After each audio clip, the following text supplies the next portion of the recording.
Pemirsa, sistem perizinan berusaha berbasis resiko atau online single submission (OSS) kini menjadi perbincangan hangat publik di tengah maraknya pembangunan dan kerusakan lingkungan di Bali. Menyikapi hal ini, Gubernur Bali Wayan Koster mendesak agar pemerintah pusat mereformasi sistem perizinan OSS.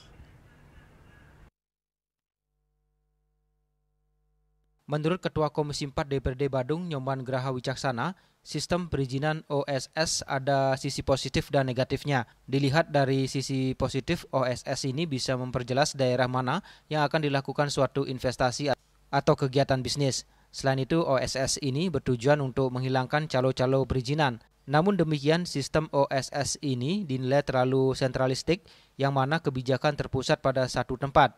Oleh karena itu, peran daerah sesuai Undang-Undang Otonomi Daerah, yaitu desentralisasi. Semestinya daerah mempunyai peran untuk mengatur daerahnya.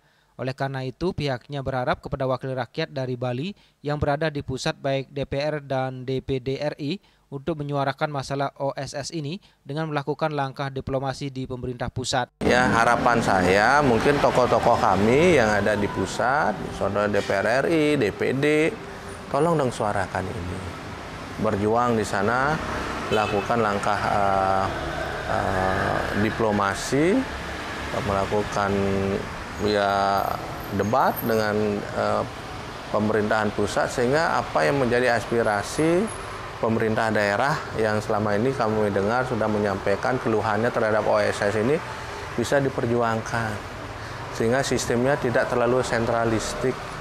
Di sini ada peran-peran daerah, pemerintah daerah untuk melakukan intervensi atau memberikan masukan-masukan terkait dengan pembangunan yang ada di daerah tersebut.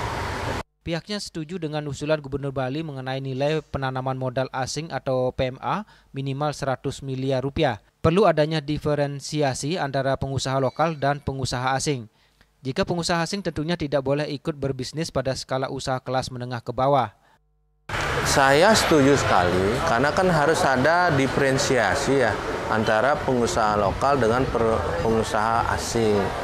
Kalau pengusaha asing, ekspektasi kami tentu dia tidak ikut berbisnis di usaha menengah ke bawah.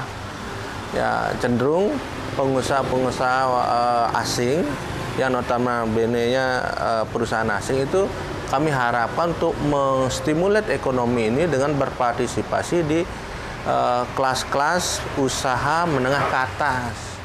Ya, tentunya dengan kalau di garis bawahi bahwa 10 miliar ke bawah, sehingga